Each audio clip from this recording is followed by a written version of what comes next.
Hi family, welcome back to my channel Bhoomika Raj Kannada vlogs. ಇವತ್ತಿನ ವಿಡಿಯೋದಲ್ಲಿ ನಿನ್ನೆ ಲಾಗ್ನೇ ಕಂಟಿನ್ಯೂ ಮಾಡ್ತಾ ಇದ್ದೀನಿ. ಇವತ್ತು ತೇರೆಳಿತಾ ಇದ್ದಾರೆ. ಮತ್ತು ಇವತ್ತು ನಾನ್ ವೆಜ್ ಮಾಡಿದ್ದೀವಿ. ನಾನ್ ವೆಜ್ ಮಾಡಿ ತೇರ ಹತ್ರ ಹೋಗಿ ಎಡೆ ಎಲ್ಲ ಕೊಟ್ಬಿಟ್ಟು ಮತ್ತು ಕಳಸ ಎಲ್ಲ ತಗೊಂಡು ಹೋಗಿದ್ದು ಪೂರ್ತಿ ವಿಡಿಯೋನ ಈ ವಿಡಿಯೋದಲ್ಲಿ ಅಪ್ಲೋಡ್ ಮಾಡಿದ್ದೀನಿ. ಪ್ಲೀಸ್ ಈ ವಿಡಿಯೋ ನಿಮಗೆ ಇಷ್ಟ ಆದರೆ ಲೈಕ್ ಮಾಡಿ, ಶೇರ್ ಮಾಡಿ, ಸಬ್ಸ್ಕ್ರೈಬ್ ಮಾಡಿ. ಹಾಗೆ ನನ್ನ ಹಿಂದಿನ ವಿಡಿಯೋನು ನೋಡಿ. ಫಸ್ಟ್ ವಿಡಿಯೋ ನೋಡಿದ್ರೆ ಮುಂದಿನ ವಿಡಿಯೋನು ಅರ್ಥ ಆಗುತ್ತೆ. ನಮ್ಮ ಊರಿನ ಜಾತ್ರೆ ಜೊತೆ ನೀವು ನೋಡಿ ಖುಷಿಪಡಿ ಅಂತ ಹೇಳ್ತಾ ಈ ವಿಡಿಯೋನ ಸ್ಟಾರ್ಟ್ ಮಾಡೋಣ ಬನ್ನಿ. ಇಲ್ಲೇನು ಮಾಡ್ತಿರೋದು ಅಂದರೆ ಒಂದು ಗಿಂಡಿಗೆ ಪೂಜೆ ಮಾಡಿ, ಇದು ಅಮ್ಮ ಅಂತ, ಅಮ್ಮನ ನಂತರಕಟ್ಟಮ್ಮ ಅಂತ ಮನೆಯಲ್ಲೇ ಪೂಜೆ ಮಾಡಿ ಇದನ್ನು ತಗೊಂಡೋಗಿ ತೇರಲ್ಲಿ 3 ಸುತ್ತಿ ನಂತರ ಇದನ್ನು ಸೌಂಡಿಸಿ ಬರ್ತೀವಿ. ಸೌಂಡ್ಸೋದು ಅಂದರೆ ಇದನ್ನು ತೆಗೆದು ತೇರ ಮೇಲೆ ಹಾಕಿ ಬರ್ತೀವಿ. ಅದಕ್ಕೋಸ್ಕರ ಇದನ್ನು ಪೂಜೆ ಮಾಡ್ತಾಯಿದ್ದೀವಿ. ಇದಕ್ಕೆ ಮುಖ್ಯವಾಗಿ ನಾವು ಪಾನಕ ಮಾಡ್ತೀವಿ. ಪಾನಕದ ಗಾಡಿಗೆ ಪಾನಕ ಅಂತ ಮಾಡ್ತೀವಿ. ಹಾಗೆ ನಮ್ಮ ಮನೆಯಲ್ಲಿ ನಮ್ಮಮ್ಮ ನಡ್ಸ್ಕೊಂಡು ಬಂದಿದ್ದಾರೆ, ಹಾಗಾಗಿ ಪಾನಕ ಮಾಡಿದ್ದೀವಿ. ಈ ಕಡೆ ಮಟನ್ ಚಿಕನ್ ಎಲ್ಲ ಮಾಡಿದ್ವಲ್ಲ ಅದ್ರದ್ದು ಎಡೆ ಇಟ್ಟಿದ್ದೀವಿ. ಹಾಗೆ ಈ ಥರ ರಂಗೋಲಿಲಿ ಬರೆದು ಪೂಜೆ ಮಾಡಿದ್ದೀವಿ. ಮನೇಲಿ ಕೂಡ ಪೂಜೆ ಮುಗಿಸ್ಕೊಂಡು ಇದನ್ನು ಬೇವಿನ ಸೀರೆ ಉಟ್ಕೊಂಡು ಹೆಣ್ಮಕ್ಳು ಎತ್ಕೊಂಡು ಹೋಗ್ತಾರೆ. ನಾನು ಸಣ್ಣವಳಿದ್ದಾಗ ಎತ್ಕೊಂಡು ಹೋಗ್ತಿದ್ದೆ. ಇವಳಿನ್ನೂ ಚಿಕ್ಕವಳು, ಇವಳಿಗೆ ದೇವಸ್ಥಾನ ತುಂಬ ದೂರ ಇದೆ, ಎತ್ಕೊಂಡು ಹೋಗೋದಕ್ಕಾಗಲ್ಲ ಅನ್ನೋ ಕಾರಣಕ್ಕೋಸ್ಕರ ಕೈಯಲ್ಲಿಡ್ದು ಫುಲ್ಲು ಮನೆಯಿಂದ ಹೊರಗೆ ಬರೋ ತನಕ ಕೈಯಲ್ಲಿ ಇಟ್ಕೊಂಡು ಬಂದಳು. ಆದರೆ ನಮ್ಮ ಅಣ್ಣನೇ ಇಟ್ಕೊಂಡು ಹೋಗಿದ್ದು ಕೊನೆವರೆಗೂ ತೇರ ಹತ್ರ. ನಾವು ಕೂಡ ದೇವಸ್ಥಾನಕ್ಕೆ ಎಡೆ ಮತ್ತು ಹಣ್ಣು ಕಾಯಿ ಎಲ್ಲ ತಗೊಂಡು ಹೊರಗಡೆ ನಿಂತಿದ್ದೆ. ಹಾಗೆ ಅವಳು ಬರೋದಕ್ಕೆ ಸ್ವಲ್ಪ ಕ್ಯಾಪ್ಚರ್ ಮಾಡ್ಕೊಳ್ಳೋಣ ಅಂತ ಅವಳು ಇಟ್ಕೊಂಡು ಬರ್ತಿದ್ಲಲ್ಲ, ಅದ್ರದ್ದು ವಿಡಿಯೋ ಒಂದು ತಕ್ಕೊಂಡೆ. ಇಲ್ಲಿ ಕರ್ಪೂರ ಹಚ್ಚುತ್ತಾ ಇದ್ದಾರೆ ಅಮ್ಮನ ಮನೆಯಿಂದ ಕಳಿಸೋದಕ್ಕೆ. ಹಾಗೆ ಕಾಯಿ ಹೊಡೆದು ಕೂಡ ಕಳಿಸ್ತಾರೆ.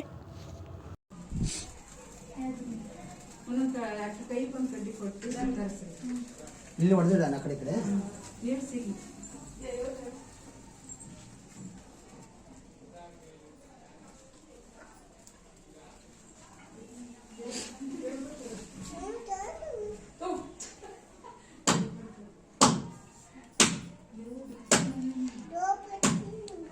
ಅಲ್ಲಿ ನೋಡು.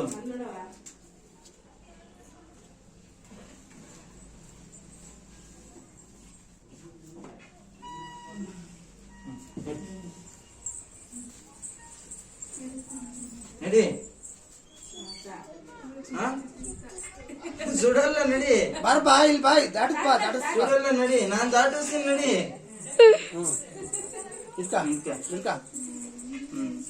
ಬಾ.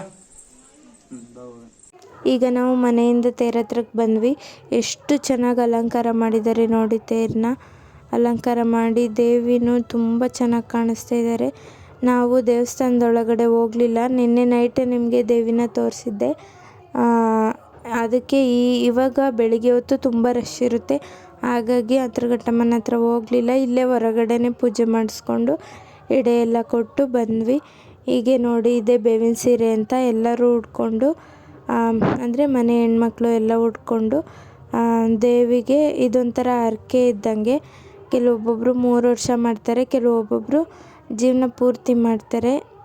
ಇದೊಂಥರ ಹರಕೆ ಇದ್ದಂಗೆ ತುಂಬ ಚೆನ್ನಾಗಿರುತ್ತೆ. ನನ್ನ ಮಗಳು, ನಮ್ಮ ಅತ್ತಿಗೆ ಮತ್ತು ನಮ್ಮ ಅನ್ವಿಕಾ ಮತ್ತು ನಾನು ಎಲ್ಲ ಫುಲ್ ಟ್ರೆಡಿಷ್ನಲಾಗಿ ರೆಡಿಯಾಗಿದ್ವಿ. ಎಲ್ಲ ಹೇಗೆ ಕಾಣ್ತಿದ್ದೀವಿ ಅಂತ ಕಮೆಂಟಲ್ಲಿ ತಿಳಿಸಿ.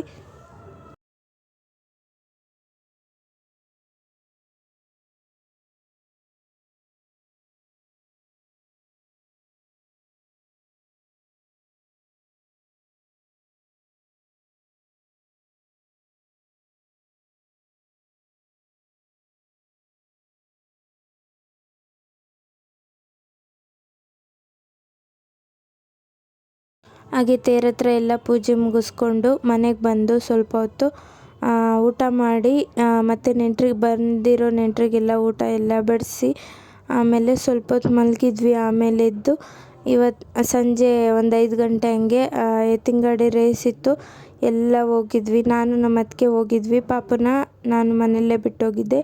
ನಮ್ಮಮ್ಮ ಇಟ್ಕೊಂಡಿತ್ತು, ಅವಳು ಮಲಗಿದ್ಲು ಅಂತ ಬಿಟ್ಟೋಗಿದ್ದೆ.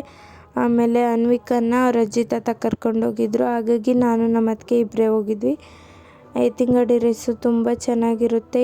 ನಮ್ಮೂರಿನ ಎಲ್ಲ ಗಂಡು ಮಕ್ಕಳಿಗೂ ಇದೇ ಸ್ಪೆಷಲ್ ಹಬ್ಬದಲ್ಲಿ ಇದೇ ಒಂಥರ ಮನೋರಂಜನೆ ಇದ್ದಂಗೆ. ಇದಕ್ಕೋಸ್ಕರನೇ ಕಾಯ್ತಾ ಇರ್ತಾರೆ, ಯಾವಾಗ ರೇಸ್ ಈ ಥರ ಸ್ಟಾರ್ಟ್ ಆಗುತ್ತೋ ಅಂತ ಫುಲ್ಲು ಪ್ರಿಪ್ರೇಷನ್ ಮಾಡಿಕೊಂಡು ಸ್ಟಾರ್ಟ್ ಆಗಿರ್ತಾರೆ. ಅವರಿಗಂತೂ ಈ ಥರ ಎತ್ತಿನ ಗಾಡಿ ಓಡಿಸೋದು ಅಂದ್ರೇ ಒಂಥರ ಹಬ್ಬ ಇದ್ದಂಗೆ.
ಇದಾಗಿತ್ತು ನಮ್ಮೂರಿನ ಜಾತ್ರೆ.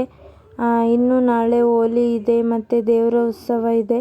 ಎಲ್ಲನೂ ನನ್ನ ಕೈಲಾದರೆ ಕ್ಯಾಪ್ಚರ್ ಮಾಡಿ ನಿಮ್ಮ ಹತ್ರ ಶೇರ್ ಮಾಡ್ಕೊತೀನಿ. ಆಗಲಿಲ್ಲ ಅಂದರೆ ಬೇಜಾರು ಮಾಡ್ಕೋಬೇಡಿ.